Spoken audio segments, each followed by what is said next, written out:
Zimbabwe is targeting a stronger foreign currency and inflow from the diaspora this year. Money sent home by millions of Zimbabweans living outside the country is one of the most important sources of foreign exchange for the Southern African nation. CGTN's Farai Mwakutuya has more. Zimbabweans in the diaspora sent more than $1.7 billion back home during the first 10 months of 2023, surpassing the $1.66 billion recorded for the entire previous year.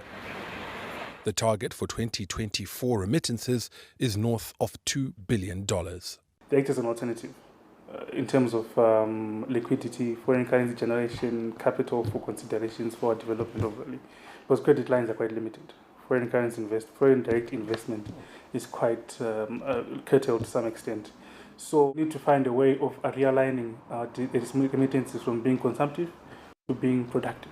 Productive in the sense that if they become they become more saving than consumptive, we create a liquidity for onward credit facilities, for lending, for production, for manufacturing, and enhanced capital utilization for our industries.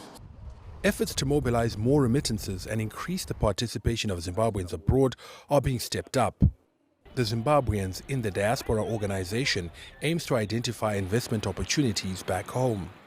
We need a much more strategic approach to further enhance that particular amount so that it can go towards not just family and friends, but equally into the very many important issues that we want to look at, such as infrastructure. In 2022, the government announced plans to float a diaspora bond on the Victoria Falls Stock Exchange to raise funds for capital projects, but it's yet to be rolled out.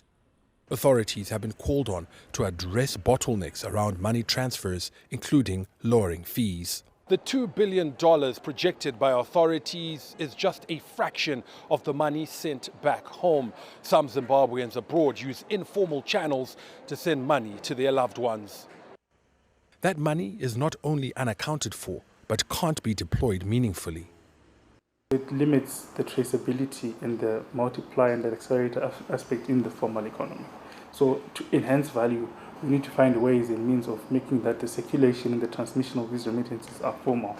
In that way, it widens tax base, liquidity is enhanced, foreign currency generation is realized, and overall economic development is achieved.